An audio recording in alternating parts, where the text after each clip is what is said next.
എല്ലാവർക്കും മറ്റൊരു എപ്പിസോഡിലേക്ക് സ്വാഗതം. ഈ സമയം വൈജയന്തി ഗംഗാധരൻ മാലതിയോടായിട്ട് ഒരു കാര്യം പറയുന്നു. അലീനെ കാണണമെന്ന് തോന്നുമ്പോൾ ആ കോളിംഗ് ബെല്ലിന്റെ സ്വിച്ചിൽ ഞെക്കും. അവളത് കേട്ട പാടെ ഓടിക്കേറി മേളിലേക്ക് ചെല്ലും. ഇത് കേട്ട് നിന്ന ഗംഗാധരൻ അങ്ങനൊരു കോളിംഗ് ബെല്ലുള്ളത് നല്ലതല്ലേ എന്ന് ചോദിക്കുമ്പോൾ ആർക്ക് നല്ലതെന്നാണ് വൈജയുടെ ചോദ്യം. കൂടാതെ എനിക്കിതത്ര നല്ലതായിട്ട് തോന്നുന്നില്ലെന്നും ഞാനിത് എന്തായാലും നിർത്തിക്കുമെന്നും പറയുന്നുണ്ട്.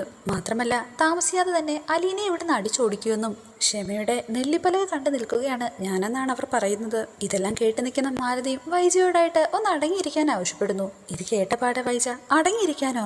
എടുത്തി ഈ എന്റെ സംഗതി എവിടെയെങ്കിലും കേട്ടിട്ടുണ്ടോ?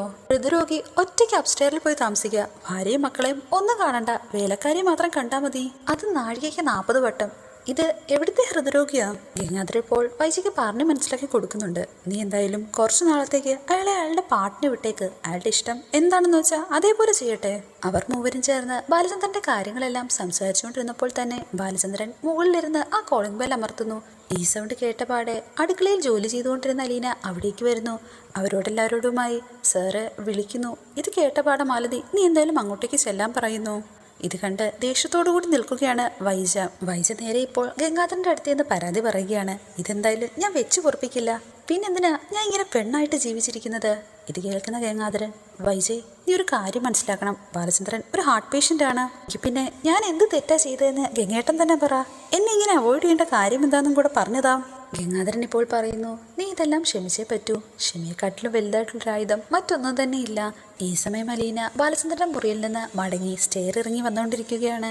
കയ്യിലെ ട്രേയിൽ ഒരു കപ്പുമായിട്ടാണ് മടങ്ങി വരുന്നത്. ഇത് കാണുന്ന വൈജ, കണ്ടില്ലേ, വെറും ഒരു കപ്പ് എടുക്കാൻ വേണ്ടിയാണ് ഇപ്പോൾ വിളിച്ചത്. ഇങ്ങനെയാണ് ഓരോ പേരും പറഞ്ഞ് ഇവളെ കൂടെ കൂടെ മുകളിലേക്ക് വിളിക്കുന്നത്. ഇത് കേൾക്കുന്ന ഗംഗാധരൻ വൈജയോടായി ഒന്ന് പറയുന്നു, വൈജെ നിന്നോടെന്തോ അനിഷ്ടമുള്ളത് കൊണ്ടല്ലേ ബാലൻ റൂം ചേഞ്ച് ചെയ്തത്. അതുകൊണ്ട് നീ കുറച്ചു കാലത്തേക്ക് അയാളെ അയാളുടെ വഴിക്ക് വിട്. ഇത് കേൾക്കുന്ന വൈജ, എങ്കിൽ ആ അനിഷ്ടം എന്താണെന്ന് എന്നോട് തന്നെ പറയേ, എന്നാലല്ലേ എനിക്ക് അറിയാൻ കഴിയൂ. അതെന്താണെന്ന് നിന്നോട് പറയണോ വേണ്ടയോ, എപ്പം പറയണം അതെല്ലാം തീരുമാനിക്കുന്നത് ബാലേന്ദ്രനല്ലേ. അതുവരെ നീ വെയിറ്റ് ചെയ്യേ. എന്നാൽ ഇത് കേൾക്കുന്ന വൈജ, എനിക്ക് അങ്ങനെയൊന്നും വെയിറ്റ് ചെയ്യേണ്ട ആവശ്യമില്ല ഗംഗേട്ടാ, ഞാനങ്ങനെ തെണ്ടിക്കേറി വന്നവളൊന്നുമില്ല. ഇത് കേൾക്കുന്ന ഗംഗേട്ടൻ, നീ കുറച്ച് ആത്മസംയമനം പാലിക്കണം. ഇങ്ങനെ ദേഷ്യപ്പെടരുത്. ബാലചന്ദ്രനോ സെൽഫ് കൺട്രോൾ പോയി. നീയും കൂടി ഇങ്ങനെ ആയിക്കഴിഞ്ഞാൽ മുന്നോട്ടുള്ള വഴി അടഞ്ഞു പോകില്ലേ. ഈ സമയത്ത് ബാലചന്ദ്രൻ വീണ്ടും കോളിംഗ് ബെൽ അമർത്തി അലീനയെ വിളിക്കാൻ ശ്രമിക്കുകയാണ്. ഇത് കേൾക്കുന്ന വൈജ, എന്തായാലും ഈ തോന്നിവാസം ഞാനിവിടെ വെച്ച് പൊറപ്പിക്കില്ലെന്ന് പറഞ്ഞ് മുകളിലെ മുറിയിലേക്ക് ചെല്ലുന്നു. അത് തടയാൻ ശ്രമിക്കുന്നുണ്ട് ഗംഗാധരൻ. എന്നാൽ ഗംഗാധരൻ പറയുന്നതൊന്നും കാര്യമാക്കാതെ വൈജയന്തി വേഗം തന്നെ ബാലചന്ദ്രന്റെ മുറിയിലേക്ക് ചെല്ലുന്നു. അവിടേക്ക് ചെന്ന ശേഷം വൈജ ബാലനോടായി ചോദിക്കുന്നു, എന്തിനാ വിളിച്ചത്? മറുപടിയായി ബാലൻ, ഞാൻ നിന്നെയല്ല വിളിച്ചത്, ഞാൻ അലീനയെ വിളിച്ചത്. ആരായാലും എന്തിനാ വിളിച്ചതെന്നാ ഞാനിപ്പോൾ ചോദിക്കുന്നത്. ഇതൊക്കെ ഞാൻ അലീന വരുമ്പോൾ മാത്രമേ പറയൂ എന്നാണ് ബാലചന്ദ്രൻ ഉറച്ചു പറയുന്നത്. എന്നോട് പറഞ്ഞാൽ എന്താണ് കുഴപ്പമെന്ന് വൈജ ചോദിക്കുമ്പോൾ, നിന്റെ സഹായം എനിക്ക് ആവശ്യമില്ല. കേൾക്കുന്ന വൈജ, അതെന്താ ഇത്രയും നാള് അലീനയുടെ സഹായം കൊണ്ടാണോ നിങ്ങൾ ജീവിച്ചത്? അത് കേൾക്കുന്ന ബാലൻ, എന്തായാലും നിന്റെ സഹായം കൊണ്ടല്ലെന്ന് പറയുന്നു. വൈജ ഇപ്പോൾ ബാലനോടായി ഓരോന്ന് എണ്ണിപ്പറക്കി ചോദിക്കുന്നു, ഞാൻ നിങ്ങൾക്ക് വെച്ച് വിളമ്പി തന്നിട്ടില്ലേ? നിങ്ങളുടെ കാര്യങ്ങളൊക്കെ നോക്കിയിട്ടില്ലേ? അതിപ്പോ നീ അല്ലെങ്കിലും പൈസ കൊടുക്കുന്ന ആരായാലും ചെയ്യുമെന്ന് ബാലൻ പറയുന്നു. മാത്രമല്ല പൈസ കൊടുത്താലും കിട്ടാത്ത പല കാര്യങ്ങളും ഉണ്ട്, അതൊന്നും എനിക്ക് കിട്ടിയിട്ടുമില്ല. ബാലനെ വെറുതെ വിടാൻ ഉദ്ദേശമില്ലെന്ന മട്ടിൽ വൈജ വീണ്ടും ചോദിക്കുന്നു, എന്നോട് എന്തിനാണ് ഈ വിരോധം? ഇത് കേൾക്കുന്ന ബാലൻ, വൈജയന്തി നീ താഴെയും ഞാൻ മുകളിലുമാണ്. നമ്മൾക്ക് രണ്ടുപേർക്കുമിടയിൽ ഞാനൊരു ലക്ഷ്മണരേഖ വരച്ചു കഴിഞ്ഞു. നീ ആ രേഖ മറികടന്ന് ഇങ്ങോട്ടേക്ക് വരരുത്, ഞാനും അങ്ങോട്ടേക്ക് വരില്ല. കൂടുതലായിട്ട് എനിക്കൊന്നും നിന്നോട് പറയാനായിട്ടില്ലെന്ന് പറഞ്ഞ് ബാലൻ നിർത്തുന്നു. ഇത് കേൾക്കുന്ന വൈജ വിഷമത്തോടുകൂടി ബാലനോടെ ചോദിക്കുന്നു, എങ്കിൽ പിന്നെ ഞാൻ ആരാണ്? എനിക്ക് എന്താണ് ഈ വീട്ടിലൊരു സ്ഥാനം? ഇതിനുള്ള മറുപടിയായി ബാലൻ, നീ ആരാണെന്നും അലീന ആരാണെന്നും നിങ്ങൾക്ക് രണ്ടുപേർക്കുമിടയിൽ എൻ്റെ സ്ഥാനം എന്താണെന്നും എനിക്ക് നന്നായിട്ടറിയാം. ചോദ്യങ്ങൾ ചോദിക്കേണ്ടത് നീയല്ല ഞാനാണെന്ന് കൂടി ബാലൻ പറയുന്നു. ഞാൻ ചോദിക്കുമ്പോൾ മാത്രം ഉത്തരം പറഞ്ഞാൽ മതിയെന്ന് പറഞ്ഞ് ബാലൻ നിർത്തുന്നു. ഞാൻ എന്ത് തെറ്റാണ് ചെയ്തതെന്ന് എനിക്കറിയണമെന്ന് വൈജ വീണ്ടും പറയുന്നു. ഹോസ്പിറ്റലിൽ വെച്ചും എന്നെ കാണണ്ട, വീട്ടിൽ വന്ന ശേഷവും എന്നെ കാണണ്ട, ഇതെന്തുവാന്ന് വൈജ ചോദിക്കുന്നു. എല്ലാം കേട്ട് സഹികെട്ട ബാലൻ വീണ്ടും കോളിംഗ് ബെൽ അമർത്തി അലീനയെ വിളിക്കാൻ ശ്രമിക്കുന്നു. അലീന വരുവാൻ തുടങ്ങുമ്പോഴത്തേന് ഗംഗാധരൻ അലീനയോടായി പറയുന്നു, കുറച്ചു മുമ്പ് വൈജ മുകളിലേക്ക് കയറിപ്പോയി. ഇത് കേട്ടപാടെ ടെൻഷനോടുകൂടി അലീന ഇപ്പോൾ മുകളിലേക്ക് കയറി പോകുന്നു. അലീന ഇപ്പോൾ സ്റ്റെയർ കയറി വന്നുകൊണ്ടിരിക്കുകയാണ്. ബാലന്റെ മുറിയിലെ സംഭാഷണം വ്യക്തമായി തന്നെ അലീനയ്ക്ക് കേൾക്കാം. ബാലൻ വൈജയോട് മുറിയിൽ നിന്ന് ഇറങ്ങി പോകാൻ പറയുന്നതും വൈജ പോകാതെ അവിടെ തന്നെ നിൽക്കുകയാണ്. അലീന വന്നതിന് ശേഷവും പോകാൻ കൂട്ടാക്കാതെ അവിടെ തന്നെ നിൽക്കുന്ന വൈജയന്തിയുടെ ദേഹത്തേക്ക് ബാലചന്ദ്രൻ തന്റെ കയ്യിൽ കിട്ടിയ എല്ലാവിധ സാധനങ്ങളും എടുത്തെറിയുന്നു. ഈ ബഹളം കേട്ടുകൊണ്ട് കൃഷ്ണയും രോഹിത്തും ബബിതയും എല്ലാം അങ്ങോട്ടേക്ക് എത്തിയിരിക്കുകയാണിപ്പോ.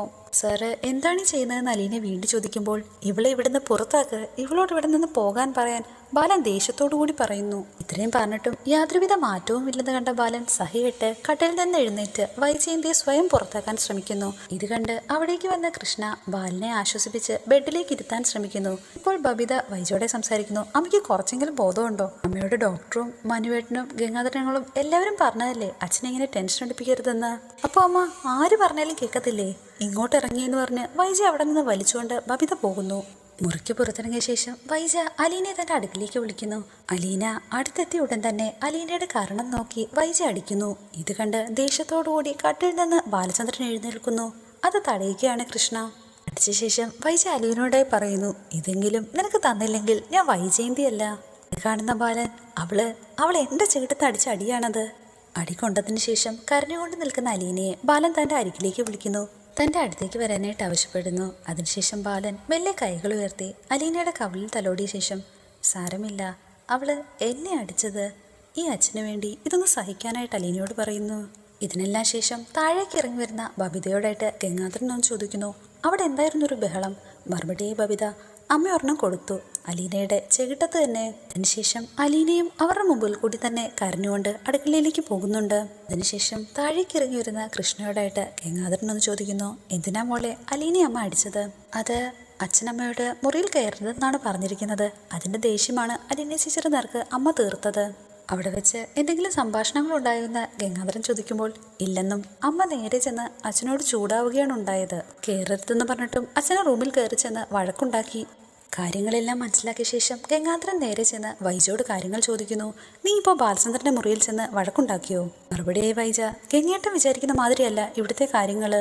ഇത് കേൾക്കുന്ന ഗംഗാധരൻ, നിന്നോട് ഞാൻ എന്താ പറഞ്ഞിരുന്നത്? ബാലചന്ദ്രൻ ഒരു രോഗിയാണ്, അതനുസരിച്ച് വേണം അയാളോടുള്ള പെരുമാറ്റം.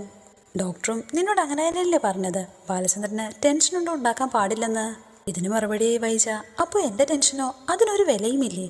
മറുപടിയായി ഗംഗാധരൻ, അതിന് നീ രോഗിയാണോ? നീ വല്ലോ മരുന്നും കഴിക്കുന്നുണ്ടോ? നിനക്ക് കുറച്ച് ടെൻഷൻ വന്നാൽ തന്നെ എന്താ കുഴപ്പം? ഇതിനെല്ലാം മറുപടിയായി വൈജി ഒന്ന് ഗംഗാധരനോടായി പറയുന്നുണ്ട്. ഗംഗേട്ടനൊന്ന് ആലോചിച്ച് നോക്കിയേ, ബാലേന്ദ്രൻ മുകളിലേക്ക് താമസം മാറി, ഇതൊക്കെ എന്നെ തോൽപ്പിക്കാൻ. മറുപടിയായി ഗംഗാധരൻ, നിന്നോട് ഞാനല്ലേ അടങ്ങിയിരിക്കാൻ ആവശ്യപ്പെട്ടത്? ബാലചന്ദ്രനെ വെറുതെ ദേഷ്യം പിടിപ്പിക്കരുതെന്നും ടെൻഷൻ അടിപ്പിക്കരുതെന്നും അതേപോലെ നീ മുകളിലേക്ക് കയറിപ്പോയപ്പോൾ വേണ്ടാന്ന് അപ്പോഴേ ഞാൻ പറഞ്ഞതല്ലേ.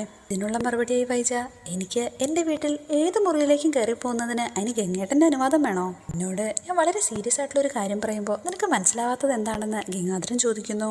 മറുപടിയായി വൈജ, രോഗിയാണെന്ന് പറഞ്ഞുള്ള ഈ അഭ്യാസമൊന്നും എൻ്റെ അടുത്ത് നടക്കില്ല. ഇതൊക്കെ മുളയിലേ നുള്ളിയില്ലെങ്കിൽ ശരിയാവത്തില്ല. ഇനിയെ മാത്രം കണ്ടാൽ മതി, അലീന മാത്രം ശുശ്രൂഷിച്ചാൽ മതി. ഇതൊരു വല്ലാത്ത സൂക്കേടല്ലേ എന്ന് വൈജ ചോദിക്കുന്നു. ഇതിനൊരു അറുതി വരുത്തണ്ടേ എന്ന് വൈജ ചോദിക്കുമ്പോൾ മറുപടിയെ ഗംഗാധരൻ, എടി ഇതെല്ലാം നിന്നെ ദേഷ്യം പിടിപ്പിക്കാൻ വേണ്ടി മാത്രം ചെയ്യുന്നതാണ്. നീ വെറുതെ നിന്ന് കുരങ്ങ് കളിച്ചു കൊടുക്കല്ലേ. നഷ്ടപ്പെടുന്നത് നിനക്ക് മാത്രമായിരിക്കും. എന്നാൽ ഇതൊക്കെ എനിക്കറിയാമെന്നാണ് വൈജ പറയുന്നത്. ഇപ്പോൾ മറ്റൊന്നാണ് ഗംഗാധരനോടായി പറയുന്നത്. ഈ സമയത്തൊക്കെ ചില തൈക്കളമ്മമാർക്ക് ഒരു തരം ഇളക്കമുണ്ടാകും, പ്രത്യേകിച്ച് മകളാവാൻ പ്രായമുള്ള ഒരുവളെ കാണുമ്പോൾ. എനിക്കറിയാം പലതരം കഥകളെന്ന് വൈജ. ഇത് കേൾക്കുന്ന ഗംഗാധരൻ, അതിന് അലീനയെ നിനക്ക് സംശയമുണ്ടോയെന്ന് ചോദിക്കുന്നു. മറുപടിയായി വൈജ, പുളിങ്കൊമ്പ് കയ്യിൽ പിടിക്കാൻ കിട്ടിയ ഏത് പെണ്ണാണ് വെറുതെ വിടാത്തത്? അപ്പോൾ നിനക്ക് ബാലചന്ദ്രനെ സംശയമുണ്ടോ എന്ന് ഗംഗാധരൻ ചോദിക്കുന്നു. ഗംഗാധരൻ ഒന്ന് വൈജയോടെ ചോദിക്കുന്നു, നീ അപ്പോൾ പറഞ്ഞു വരുന്നത് ബാലചന്ദ്രനും അലീനയും തമ്മിൽ മോശമായി ഒരു ബന്ധമുണ്ടെന്നാണോ? മറുപടിയായി വൈജ, ഇപ്പോൾ ഇല്ലായിരിക്കും, പക്ഷെ ഇനി ഉണ്ടാവാനും ഞാൻ സമ്മതിക്കില്ല. ഗംഗാധരൻ വൈജയോട് പറയുന്നു, നീ സ്റ്റെയർ കേസ് കയറി പോയപ്പോഴേ ഞാൻ നിന്നോട് പറഞ്ഞതല്ലേ പോകണ്ടെന്ന്. മുകളിൽ ചെന്ന് ബാലചന്ദ്രനോട് ഏറ്റുമുട്ടി ഇല്ലാത്ത വഴക്കുണ്ടാക്കി. ഒരു കാര്യവുമില്ലാതെ അലീനയുടെ ചെകിട്ടത്ത് മടിച്ചു. ഇതിനൊക്കെ നീ റിഗ്രറ്റ് ചെയ്യുന്ന ഒരു ദിവസം വരും.